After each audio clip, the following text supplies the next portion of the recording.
Ingresando en www.consejo.org.ar podés hacer la legalización de tus informes y certificaciones, seleccionando legalizaciones y luego la opción web. Allí vas a ingresar al sistema con tu nombre de usuario y clave personal y con un número de convenio y clave, el que podés suscribir por la web. Una vez que ingresaste, elegís la opción que estás buscando y listo. Dentro de nuestra página vas a encontrar conferencias en nuestra biblioteca de contenidos. Ingresando a la opción Reuniones científicas y técnicas, vas a poder elegir el contenido que estás buscando y al hacer clic, ver el video de forma online y descargar el material de la reunión. Si querés hacer un curso de capacitación, la DAC te brinda varias opciones. Podrás acceder ingresando a e-learning y luego a cursos virtuales. Allí te podrás inscribir en el curso o capacitación que más te guste. Si lo que buscas es asesoramiento profesional, estás a un solo clic de distancia. Podés hacerlo ingresando en Asesoramiento opción web. Completás el formulario a base de tu consulta y luego serás contactado por uno de nuestros profesionales. Uno más de nuestros servicios es el sello editorial Edicon, y ahí podés encontrar todas las publicaciones y colaboraciones técnicas. Además, ingresando a nuestro menú Servicios, Consejo Salud, vas a enterarte de todas las novedades de Centro Médico, Farmacia, Simeco e Integrar Plus. Estos y muchos temas más están disponibles en nuestra web www.consejo.org.ar. Envíanos tu consulta a consejoescucha@consejo.org.ar o llama al 5365 8950 y un colaborador se estará comunicando con vos. Te acompañamos sin que te muevas de tu casa. Consejo 75 años. Gestión y futuro.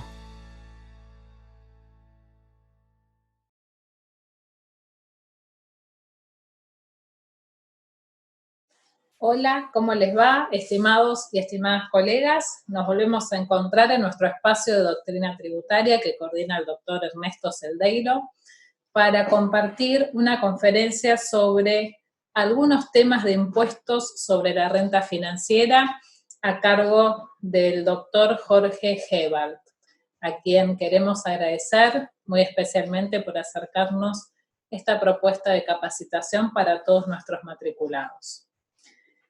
En esta conferencia se abordarán aspectos relacionados con la aplicación del impuesto a las ganancias de las personas humanas sobre distintas rentas financieras.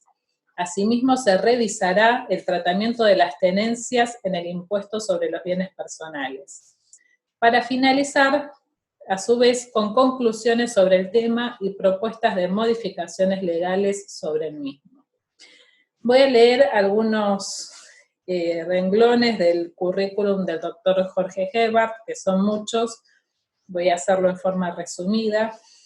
El doctor Jorge Gebhardt es contador público, egresado de la Facultad de Ciencias Económicas de la Universidad de Buenos Aires, profesor titular interino del Seminario de Análisis de Impuestos 3 de la carrera de posgrado de especialización en tributación de la Facultad de Ciencias Económicas de la UBA, profesor de la carrera de posgrado de especialización en finanzas y derecho tributario de la Universidad de Belgrano, profesor invitado en el posgrado en tributación de la Universidad de Mar del Plata, profesor invitado en la especialización en tributación de nuestro Consejo Profesional, coordinador y expositor permanente en seminarios y cursos tributarios en distintos ámbitos, miembro activo de la Comisión de Impuestos de nuestro Consejo Profesional, también de la Asociación Argentina de Estudios Fiscales y de la International Fiscal Association y el Instituto Latinoamericano de Derecho Tributario. Desde el 1 de noviembre del año 2014 representa a la Argentina en el Comité Científico Permanente de la International Fiscal Association. Es autor y coautor de publicaciones en materia tributaria, ex socio director de la División de Impuestos de Ernst & Young, Pistrelli, Henry Martin y Asociados, actualmente director del Departamento de Impuestos de Aguirre Saravia y Gebhardt Abogados. Una vez más, muchas gracias al doctor Hebert por esta propuesta. Agradecer, como siempre, a todos nuestros colegas que nos acompañan día a día en esta gestión del Consejo. Pedirles que sigan cuidándose, que sigamos trabajando desde nuestras casas como lo hicimos durante toda esta etapa de aislamiento. Sabemos que ahora podemos concurrir a nuestros estudios una vez por semana a partir de las gestiones que realizamos desde nuestro consejo ante el gobierno de la ciudad, pero les pedimos que lo hagan si estrictamente eso es necesario e indispensable. Pero por favor les pedimos que se cuiden, que cuiden a sus seres queridos, a sus familias, para que pronto entre todos podamos salir lo mejor posible de esta situación. Nosotros seguimos acompañándolos, trabajando todos los días desde el Consejo para acercarles todas las herramientas necesarias para la vida profesional, como así también en lo que hace a la jerarquización de nuestras profesiones y la defensa de nuestras incumbencias. Un cariño para todos, nos estamos viendo. Buenos días, vamos a comenzar esta charla como de costumbre con los agradecimientos de rigor a las autoridades del Consejo Profesional, particularmente a los doctores Ernesto Celdeiro y Gustavo Díez por la invitación que nos efectuaron y permitirnos hacer algunos comentarios que pueden ser de utilidad para los colegas que eventualmente revisen esta grabación. El título de la presentación se relaciona con el tratamiento de varias rentas financieras, las abarcadas por el impuesto cedular y otras. Por eso algunos temas sobre el impuesto a la renta financiera.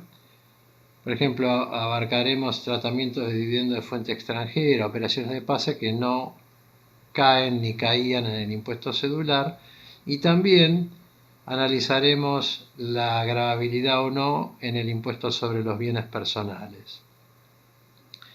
Por supuesto que el tema que más vamos a desarrollar también estará acotado a ciertos aspectos del impuesto cedular, porque es tan abarcativo el tema que no nos alcanzaría el tiempo.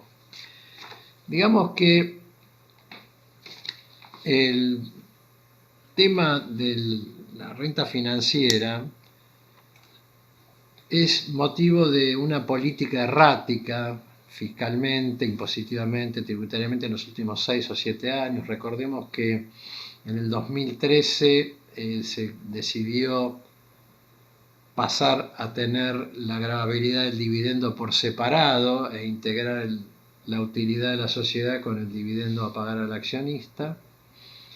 Y sobre finales de 2017, el gobierno por entonces a cargo envía un proyecto que luego se convierte en ley en el Congreso, pero ya sabíamos que gran parte de la renta financiera estaba totalmente gravada en cabeza de los sujetos empresas, o sea que el cambio que todos conocemos y que hemos vivido en estos 2 últimos años se refiere básicamente a la tributación de las personas humanas que, provistos de una gran cantidad de exenciones, hasta 2017, bueno, la mayoría de ellas queda de lado. Los resultados fueron malos de esta reforma y ya sobre el año 2018, donde había empezado una crisis económica por motivos que aquí no vale la pena comentar, el gobierno debió recurrir a través del decreto reglamentario dictado en aquel momento, el 1170 y el 18, a permitir la opción de no gravar los intereses de títulos públicos y acciones y obligaciones negociables argentinas si lo afectaban al costo de cada una de esas especies. Y eso se motivó por la abrupta caída en la cotización de títulos públicos y obligaciones negociables de las empresas argentinas. Y en 2019 el tema se agrava aún más y se decide, a través de la nueva legislación, revertir gran parte de las reformas que se habían introducido hacía prácticamente 2 años.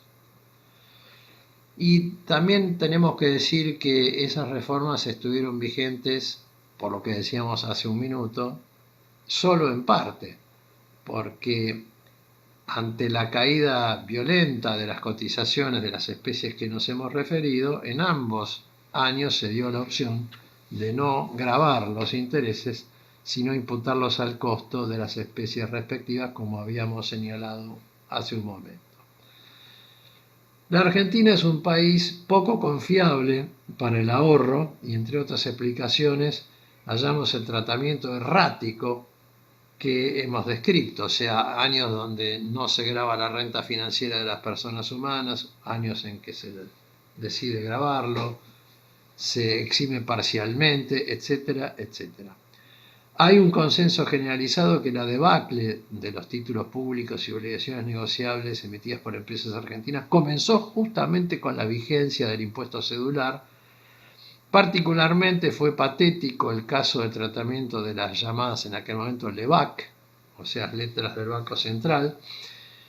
En todo momento se dejó claro que para los sujetos del exterior las exenciones se mantenían, y así fue enviado el proyecto de ley al Congreso, pero en el Parlamento se decidió que las LEBAC, aún para inversores extranjeros, iban a pasar a estar grabadas. ¿Qué produjo eso?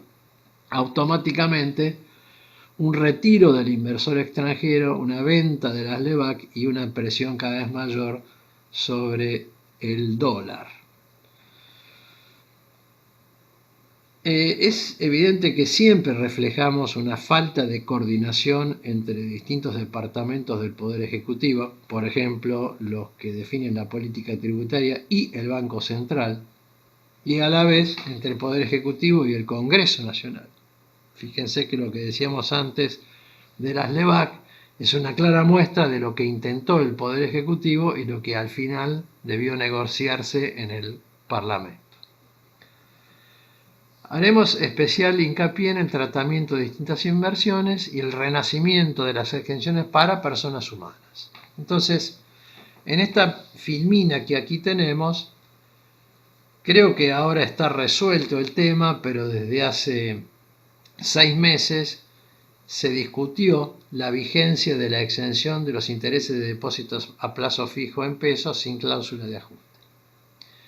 O sea, el proyecto del Poder Ejecutivo tenía la intención de eliminar el impuesto a la renta financiera a partir de 2020, pero quedó mal redactado y surgieron 3 interpretaciones posibles, que justamente como era la intención del Poder Ejecutivo, la derogación de la gravabilidad y consecuentemente la vigencia de la exención sobre los intereses de depósitos a plazo fijo en pesos, se iba a producir desde el 1 de enero del año que estamos transitando.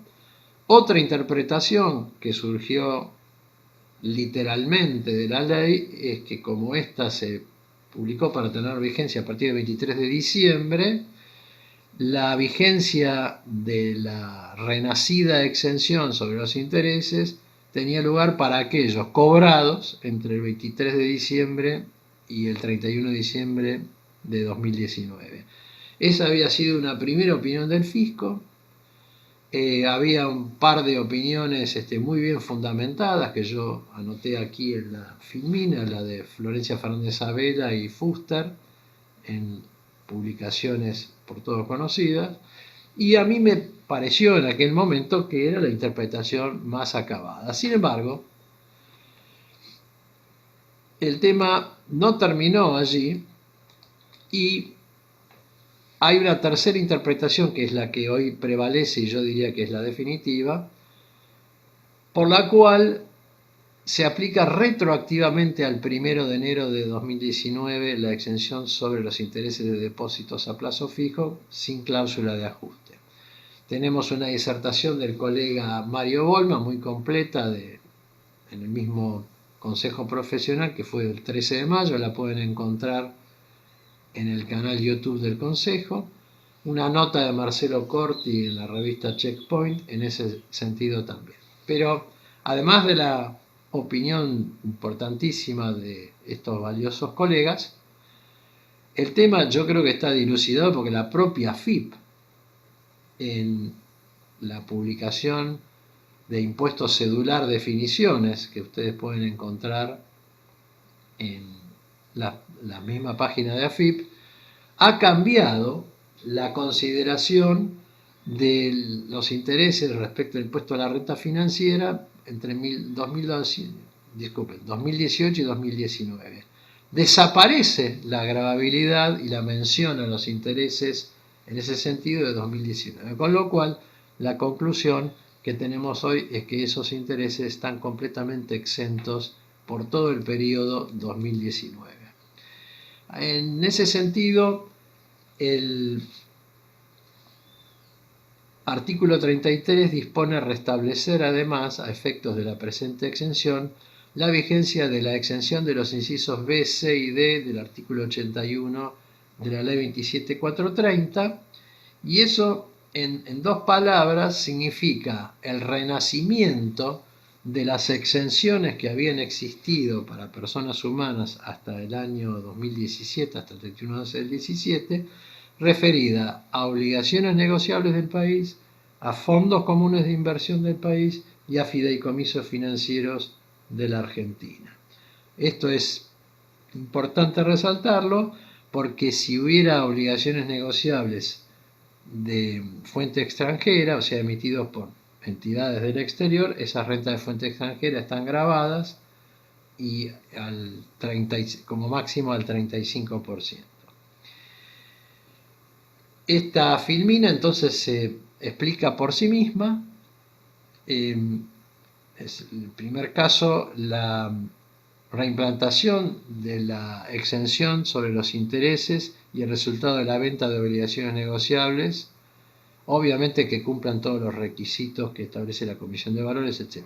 Y el último párrafo es fundamental porque aquella norma establece que igual tratamiento impositivo se aplicará a los títulos públicos. O sea que a partir del 2020, tanto el interés cobrado de estas especies como el resultado de su venta están exentos. La duda que quedó es respecto al año 2019. En primer lugar, digamos que la norma no discrimina la moneda de emisión de títulos públicos y obligaciones negociables con oferta pública. O sea que las ganancias de capital y los intereses percibidos, ya sea en pesos, que eso está más claro, o en moneda extranjera, por si queda alguna duda, están exentos para personas humanas. Y tenemos que analizar, lo mismo sucede para los fondos comunes de inversión abiertos, como hemos dicho. Esta es la norma expresa. Y en la siguiente filmina tenemos lo mismo para los fideicomisos financieros. Entonces, ¿qué nos queda brevemente definir? Si para 2019, porque para 2020 ya no hay ninguna duda, reitero, no solo la exención de los intereses, sino el resultado de la venta de todas estas especies, ¿qué sucede entonces para el año anterior y que todavía está pendiente de liquidación en gran parte por parte de los contribuyentes? Bueno, la interpretación amplia es que el artículo 26 se refiere al concepto de intereses, pero al restablecer específicamente las normas legales aludidas, ellas, como hemos visto, comprenden también los resultados de la compraventa.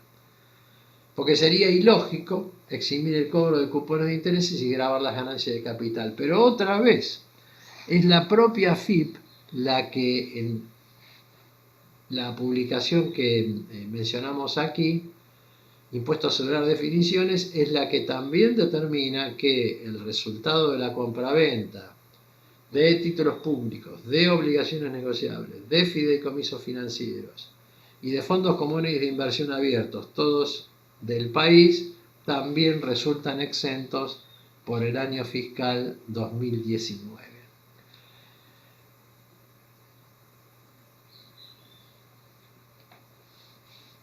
Esta filmina también la vemos porque el último párrafo del inciso U del artículo 26 de la ley, el ex artículo 20, digamos, exime el resultado de la compraventa de todo lo no incluido en el primer párrafo. O sea que esto reafirma lo que estamos sosteniendo de la exención, digamos, de ambas rentabilidades en el año 2019. A partir de ahora vamos a analizar el tratamiento en el impuesto cedular por los años 2019 y 2020. Vamos a ver 31 casos, obviamente no son todos los que vamos a enfrentar, pero la gran mayoría estimamos está aquí previsto. Bueno, entonces tenemos que los intereses de caja de ahorro, tanto en pesos como en moneda extranjera, dólares básicamente, por 2019 y por 2020 resultarán exentos. En el impuesto a los bienes personales también estarán exentos los depósitos en caja de ahorro. Respecto de los intereses de plazo fijo en pesos, tenemos la exención, como hemos visto, para todo el año 2019 y lo mismo para el 2020 y la exención en bienes personales. Respecto de intereses de plazo fijo con cláusula de ajuste en pesos por 2019 grabados. Entendemos que al 5% porque la derogación de los artículos del impuesto cedular tiene vigencia a partir de 2020. En 2020 grabados al 35% sobre el ajuste, ¿no es cierto? Y la tenencia de esos depósitos a plazo fijo, si estuviera el 31 de diciembre, estaría exenta de bienes personales. Respecto de intereses de plazo fijos en dólares, grabados en 2019 al 15% por el impuesto cedular, y en el 2020, como desaparecen los artículos respectivos del impuesto cedular, queda sujeto a la tasa, a la escala que puede llegar hasta el 35%. Y exenta la tenencia al 31 de diciembre en bienes personales. Respecto de intereses a plazos fijos en el exterior, por el año 2019 grabados en el impuesto a las ganancias al 35%, la misma solución para el año 2020, y grabados por la tenencia en bienes personales al 31 de diciembre. Respecto de intereses de obligaciones negociables, por el año 2019 vamos a considerarlos exentos sobre la base de lo que vimos hace unos minutos. Con anterioridad, o sea, 2018, estuvieron grabados al 5 o al 15% si eran en pesos o en moneda extranjera. Para el año 2020, exentos, y la tenencia en bienes personales está grabada. Con respecto al resultado de la venta de obligaciones negociables, por el 2019 exentos, como habíamos visto, por el 2020 exentos, y en bienes personales, bueno, ya dijimos si hubiera tenencia que está grabada. Reiteramos por las dudas que si hubiera obligaciones negociables de compañías extranjeras, estas exenciones no se aplican, ¿no? Son de aplicación a la emisión de empresas del país y que cumplan los requisitos de publicidad que establece la Comisión Nacional de Valores. En el punto 8 tenemos renta de fondos comunes de inversión del país, que como vimos, año 2019 exentos, 2020 exentos, y la tenencia estaría grabada en bienes personales. Respecto de renta de fideicomisos financieros, bueno, el resultado es igual a fondos comunes de inversión, o sea, exentos los rendimientos en 2019 y 2020 y grabada la tenencia en bienes personales. El resultado de la venta de fideicomisos financieros, exento en 2019, exento en 2020, y la tenencia de fideicomisos, como dijimos recién, de existir al 31 de diciembre, está grabada en bienes personales. Con respecto al resultado de venta de acciones extranjeras, tenemos la gravabilidad al 15%. Esta forma de gravar quedó explícita ya desde el año 2018 en el tercer párrafo del artículo 94 de la ley. Es decir, el legislador adoptó a partir de 2018 el criterio de incorporar al cuerpo del impuesto a las ganancias lo que podría haber sido por separado un impuesto a las ganancias de capital. Siendo el resultado de ventas de acciones extranjeras una ganancia de capital, bueno, se aplica una tasa única, 15%, que no casualmente es la máxima del impuesto cedular. Para el año 2020 aquí no hay cambios, hay gravabilidad del 15% y la tenencia de acciones extranjeras está gravada en el impuesto sobre los bienes personales. En el punto 13 tenemos el resultado de las ventas de los certificados de tenencia de acciones argentinas que cotizan en el NYSE, o sea, el New York Stock Exchange, los ADR, o sea, por ejemplo, YPF, Telecom, Banco de Galicia, Banco Macro, emiten acciones, pero la cotización está reflejada y la transacción está realizada en el mercado de Nueva York. O sea, es una forma de captar capital a través de un certificado de tenencias de acciones argentinas. Nosotros pensamos que aquí ha habido un cambio de criterio, esto puede traer algunos problemas de interpretación, por cuanto fue necesario modificar el artículo 7 de la Ley de Impuesto a las Ganancias, estableciendo que en la medida que un ADR estuviera emitido por una empresa argentina, por más que cotice en Estados Unidos y la emisión o los certificados estén en otro país, son de fuente argentina. Ahora, para llevar a cabo ese criterio, nosotros pensamos que rige desde el 1 de enero de 2018 y no con anterioridad. ¿Por qué? Porque es un tema fundamental de fuente que en las viejas obras de impuesto a la renta, por ejemplo en la obra primeras del doctor Rey, se establecía que ya antes de las Naciones Unidas, o sea, la Liga de las Naciones, existen distintos criterios para considerar dónde está ubicada la fuente. Entonces, uno de ellos es que dicha fuente, si el capital está colocado en el exterior, es de fuente extranjera.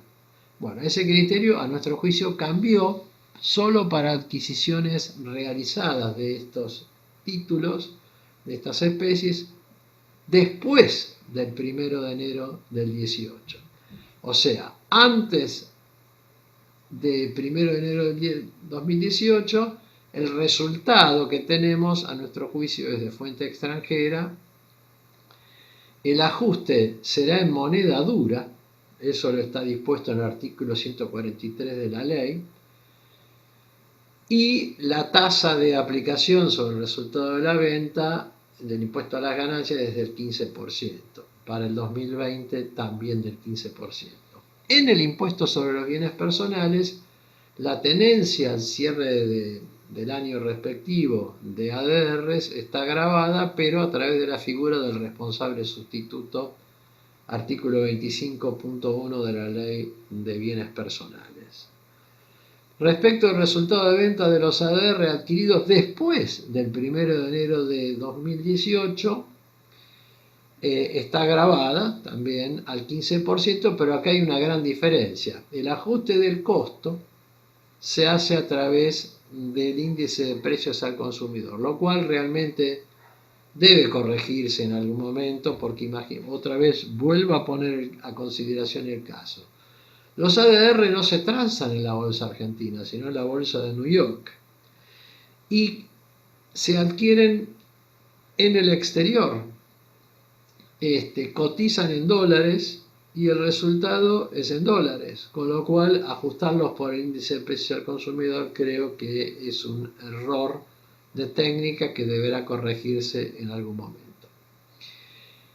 En el impuesto sobre los bienes personales, la posible tenencia de estos bienes está gravada a través de la figura, como decíamos, del responsable sustituto. Bueno, el dividendo de los ADRs estaría gravado al máximo al 35%, tanto en 2019 como en 2020, y aquí lo que tenemos que tener en cuenta es que si hubiera una retención sufrida en el pago de los dividendos, calificará como pago a cuenta respectivamente. En el punto 16 hemos anotado el resultado de la venta de los denominados CDR.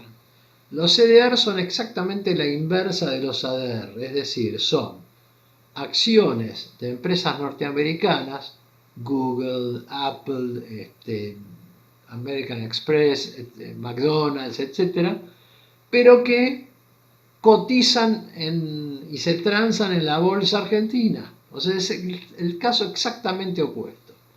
Bueno, desde 2018 se ha decidido la exención. O sea, parece ser un contrasentido. Si yo tengo resultados de ventas de ADR de YPF, estoy grabado. Si tengo resultados de venta de CDR, estoy exento porque se transa en la bolsa argentina. Y este es otro de los desajustes que hemos notado al principio. Es decir, ¿qué buscamos aquí?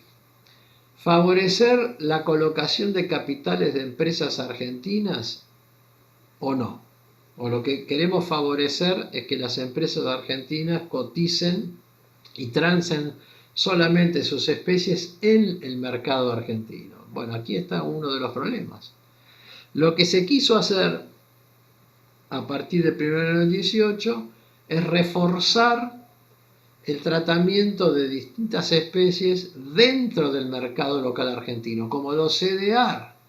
Si bien son acciones extranjeras, se transan en la bolsa argentina, se decidió la exención. Obviamente, por el tono de mi voz, se darán cuenta de que yo no estoy de acuerdo con este tratamiento.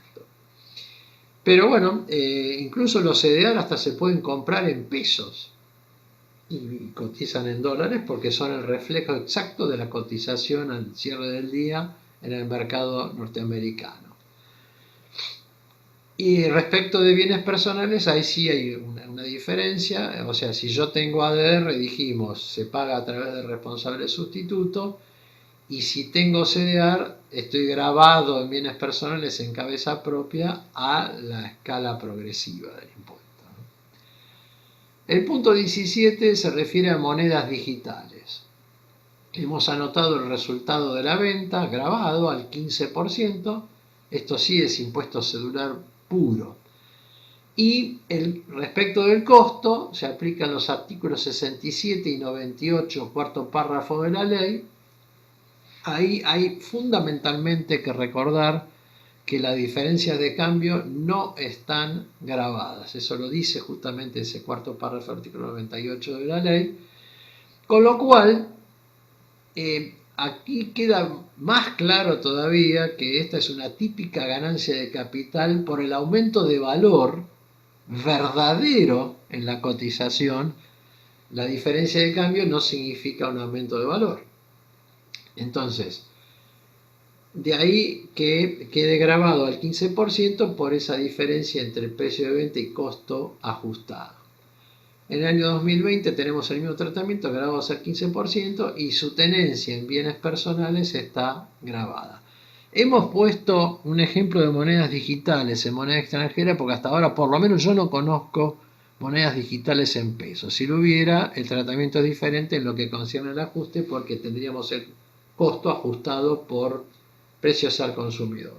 Otra particularidad de las monedas digitales es que la única ganancia que puede haber es la de capital. Aquí no hay una renta, no hay un dividendo, etc. Por eso solamente hemos puesto un ejemplo referido al resultado de su venta.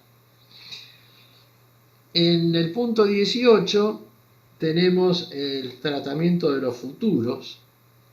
Por ejemplo, el ROFEX permite asegurar tipos de cambio, etcétera, y transar en esas operaciones que pueden provocar una ganancia.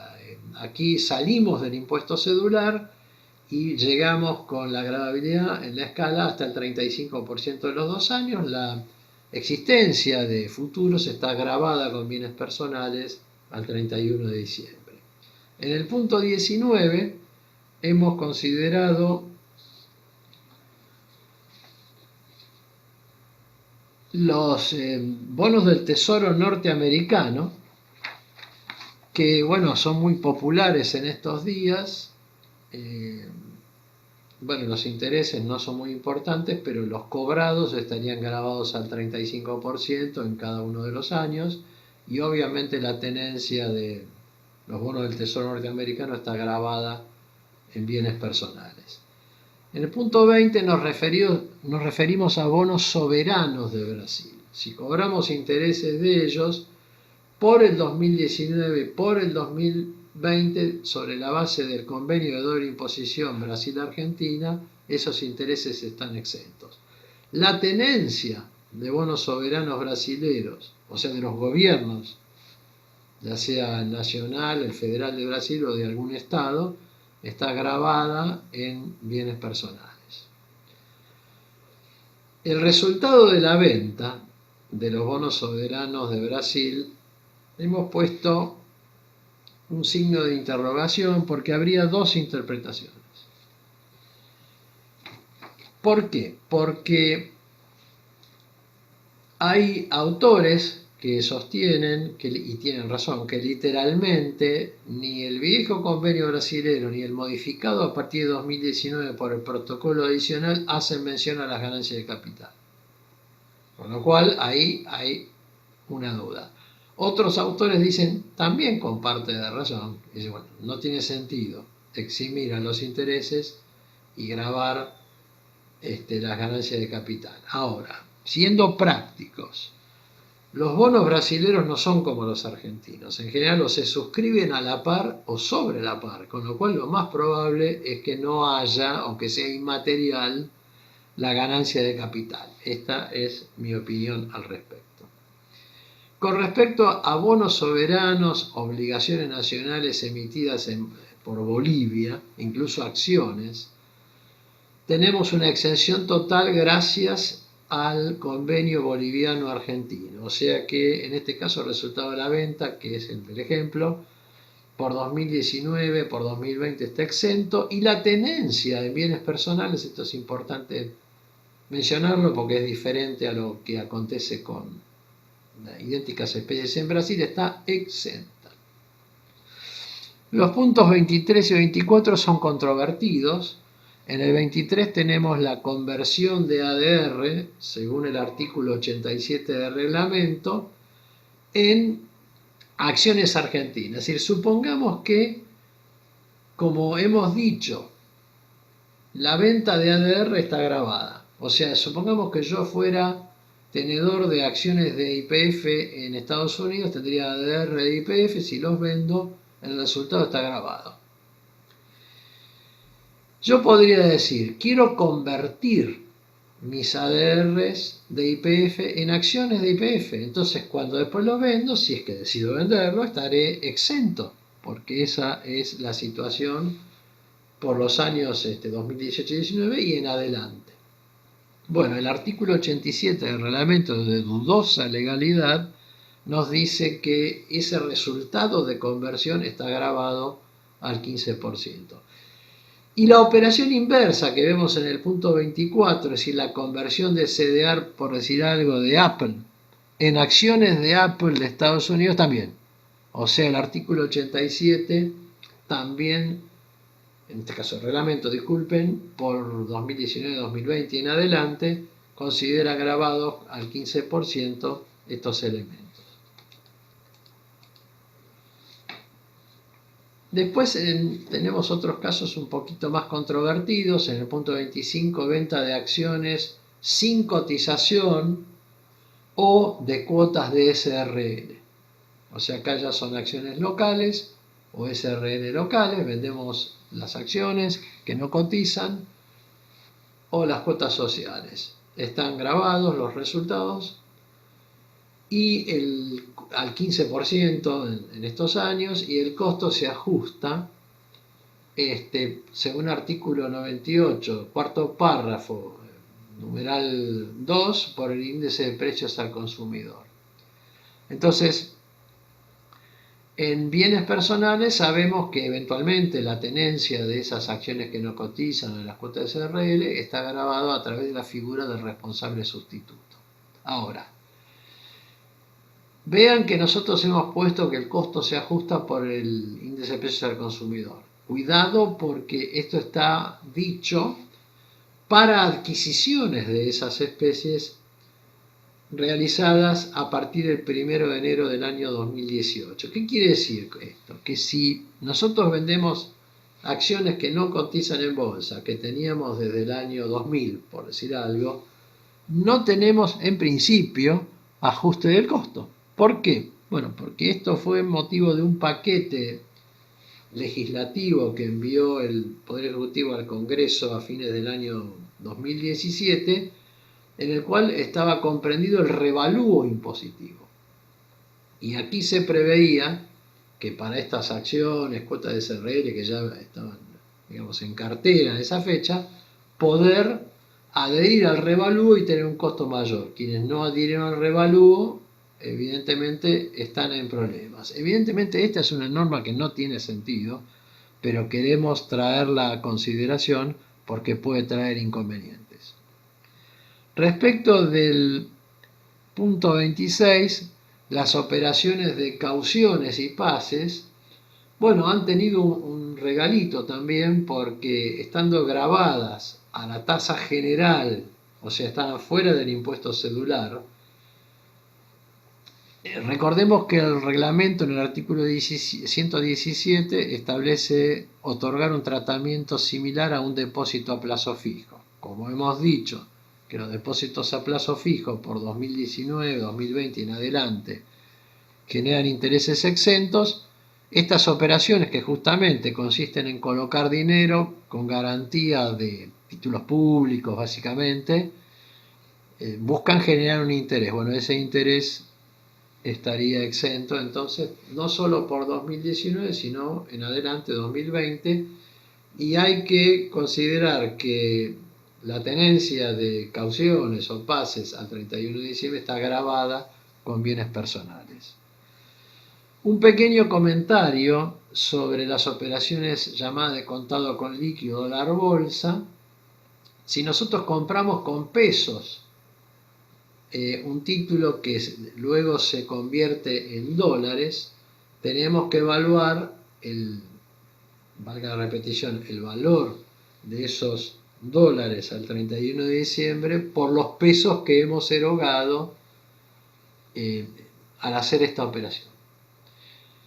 Como por interpretación que viene de lejos, una persona humana que realiza estas operaciones no es un sujeto de empresa, eso viene dicho por los artículos 2.4 o cuarto apartado de la ley y 53, es decir, al no complementar esta persona humana sus operaciones con una operación comercial, no se configura el sujeto de empresa y por lo tanto ese resultado posterior de la venta de la moneda extranjera no está grabado. En el punto 28 tenemos otro tema que no está claro, pero entendemos que por razonamiento las opciones sobre acciones, su resultado estaría grabado al 35% en los años que consideramos, 2019, 2020 y en adelante. Y si se produjera la adquisición de las mismas y luego una posterior venta, o sea que tenemos el dominio en algún momento y luego lo perdemos por venta de las especies respectivas, el resultado estaría grabado al 15%. En el punto 29 tenemos dividendos recibidos de una empresa de Brasil. A nuestro juicio, si bien pueden haber divergencias en plaza, esos dividendos están grabados y eso proviene del artículo 10 que está en números romanos en el convenio para evitar la doble imposición con Brasil, donde justamente el apartado 2 de dicho artículo 10 romanos fue modificado por el protocolo Brasil-Argentina que rige desde 2019. Si hubiera una retención, operará como pago cuenta del impuesto argentino. Respecto a dividendos de empresas de Bolivia, ahí el convenio es muy favorable y rige una exención total.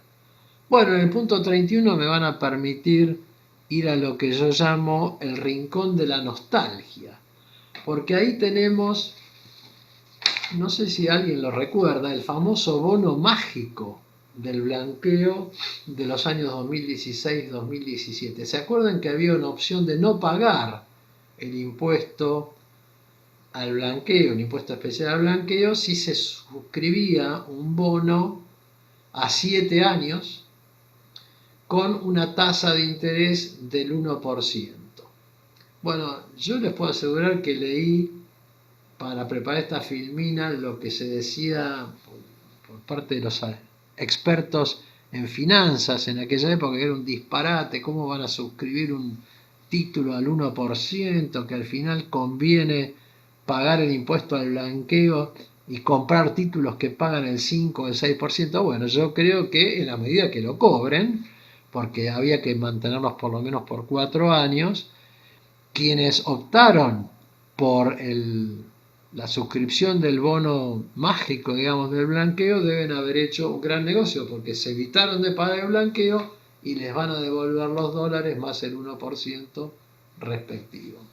Vamos a ir a ver algunas normas que presentan tal vez alguna dificultad de interpretación.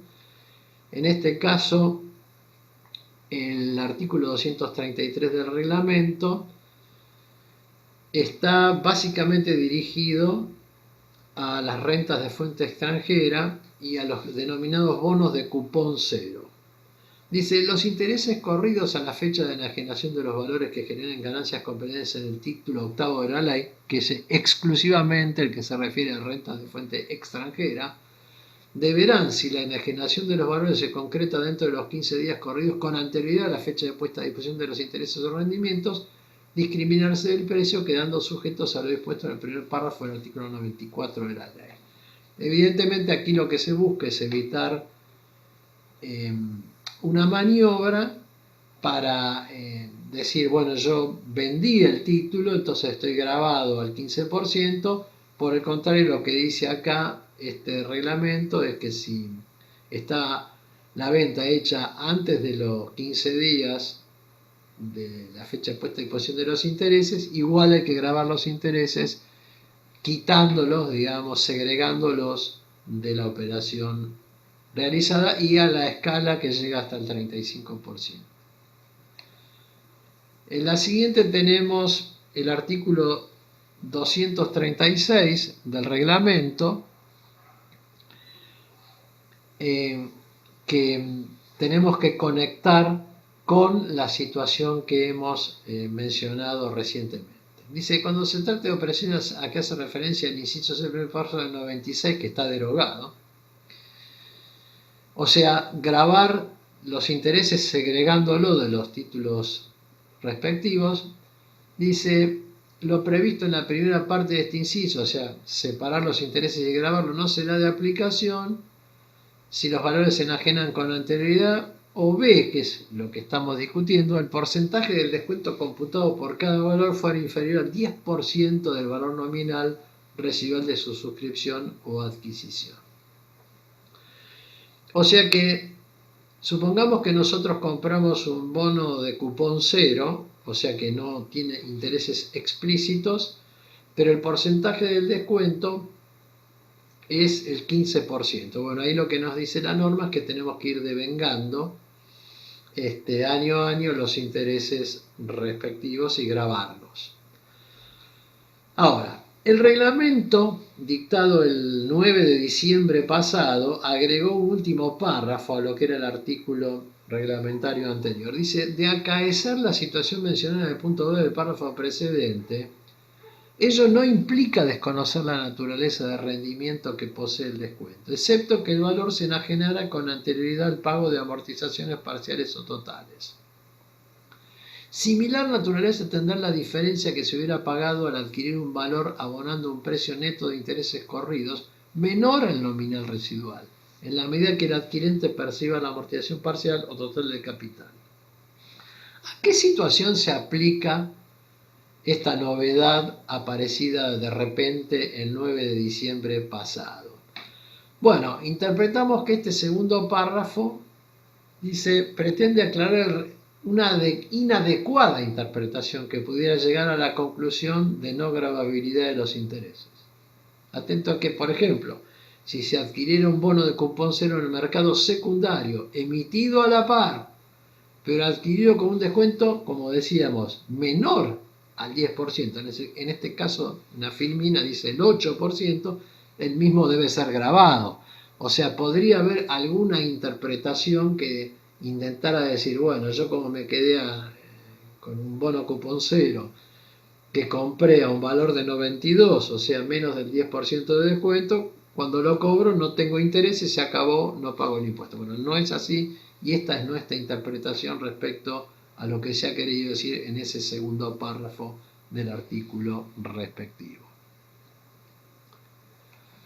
Con respecto al artículo 246 del reglamento, bueno, ha quedado muy disminuido. Era una norma anti-elusión con el cual se pretendía a lo mejor generar un quebranto en el impuesto cedular y se decía que si se compraba una especie igual a la que se había vendido dentro de las 72 horas previas o posteriores, ese quebranto no se iba a considerar. Bueno, al producirse las derogaciones del impuesto, ya no aplica ni a títulos públicos argentinos, ni obligaciones negociables, fondos comunes de inversión abiertos o fideicomisos financieros del país. ¿Para qué queda vigente? Eventualmente, monedas digitales, cheques de pago diferido, facturas de crédito. Tampoco se aplica para la renta de fuente extranjera porque el mismo título del artículo 246 del reglamento solo se refiere a residentes en el país.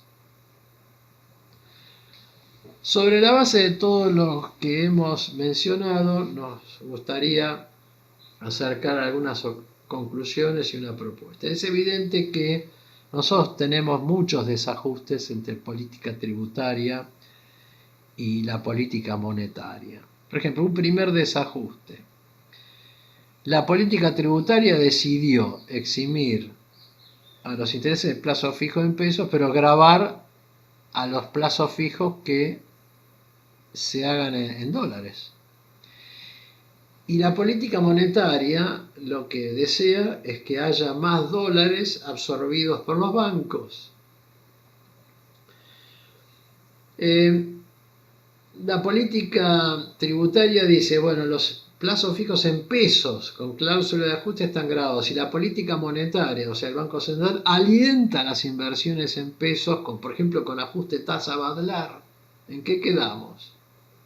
Yo creo que aquí debería armonizarse el tratamiento y decidirse, bueno, o grabamos esto o no lo grabamos, pero no puede haber discordancias entre ambas políticas. Otra observación es que, entre comillas, hay armonía entre ambas, política tributaria y monetaria, respecto a los intereses de depósitos a plazo fijo en dólares. Pero esto choca con la realidad. ¿Por qué? Porque en definitiva terminamos expulsando dólares del mercado financiero, salen de los bancos y van a una caja de seguridad o a donde sea. Pero eso es un aspecto muy negativo. Acá nosotros mencionamos que esto altera las reservas del Banco Central.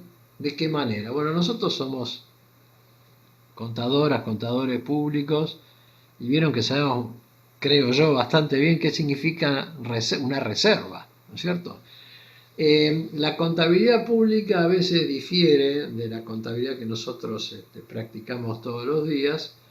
Y respecto de los depósitos en dólares, una porción de ellos se debe depositar obligatoriamente como encaje. Lo que se llama encaje es la porción que los bancos no pueden prestar de esos depósitos tomados de sus clientes.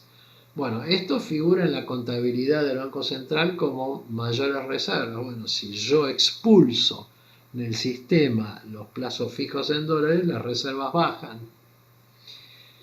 Y otro tema es revisar la política de exenciones en el impuesto sobre los bienes personales. Nosotros pensamos que, bueno, así como en ganancias, de nuevo, se han reinstaurado las exenciones en las obligaciones negociables del país, fondos comunes de inversión, fideicomisos financieros, bueno, como mínimo las obligaciones negociables deberían eximirse, cosa que hasta ahora no sucede.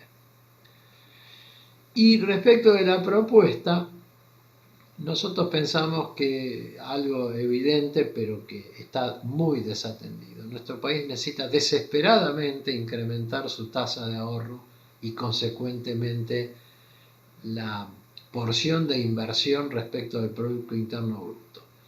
Debería alcanzar niveles del 22-25% la tasa de inversión dentro del Producto Bruto para poder crecer más o menos al 5 o 6% anual. Es increíble, pero en los últimos 15 años aproximadamente no superó nunca el 18-19% la tasa de inversión. Hoy estaría, según las últimas publicaciones a las que hemos tenido acceso, en una lamentable cifra del 10-12% sobre el Producto Bruto. ¿Qué significa esto? Que ni siquiera con esa cifra nosotros somos capaces de recuperar las amortizaciones de los bienes de producción que van quedando obsoletos. Recuerden, los que han estudiado microeconomía, macroeconomía, que la inversión dentro del Producto Bruto tiene básicamente dos componentes, lo que es obras, inmuebles, y lo más importante para mí, que son los bienes de capital. Bueno, yo creo que la política respecto de las exenciones en el impuesto a las ganancias debe revisarse y eximir a cualquier sujeto, o sea, del país, del exterior e incluso sujetos empresa, si estos invierten en títulos públicos en la medida en que esos títulos públicos estén destinados con exclusividad a la realización de obras públicas. Toda la doctrina que nosotros estudiamos en las materias de impuestos indica que los empréstitos deben destinarse a obras públicas. Bueno, en nuestro país la ley de administración financiera tiene un par de artículos de dudosa constitucionalidad por el cual se permite que los empréstitos vayan más allá de la financiación de obras públicas y obviamente van a sufragar gastos corrientes, comunes o de mantenimiento. Extender la exención en bienes personales a las obligaciones negociables destinadas al incremento de las inversiones, no a las que estén destinadas a capital de trabajo, o sea que estén específicamente identificadas como destino al incremento de las inversiones y el equipamiento de empresas para proyectos de exportación. Muchas gracias por su atención. Un gusto haber charlado con ustedes.